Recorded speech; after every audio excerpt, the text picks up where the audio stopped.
የሰጣችሁ እግዚአብሔር እውነተኛ ጓደኛ ይስጣችሁ። የሥራ ባልደረቦቻችሁን እውነተኛ ያደርግላችሁ። የእውነት ኢዮአብ እግዚአብሔር የሚፈራ ደግሞም ለዳዊት እውነተኛ ወዳጅ ነበር፣ አስመሳይ አይደለም።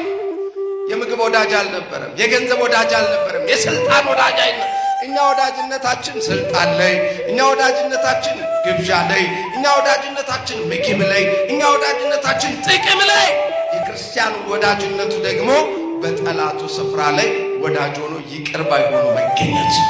የክርስትና ወዳጅነት ደግሞ ለባልንጀራው መሞት፣ ባልንጀራውን እንደራሱ አድርጎ መውደድ ነው። ኢዮአብ እንዲህ አለ፣ ንጉሥ አለው ለምን ይህን ስህተት ትሰራለህ? እባክህን ተው። ይሄ ሕዝብ የእግዚአብሔር ነው አለ። ይሄ ሕዝብ የማን ነው? መልሶ ልጅ በዛ ብላችሁ የምትማረሩ ሰዎች ልጆች የማን ስጦታ ናቸው?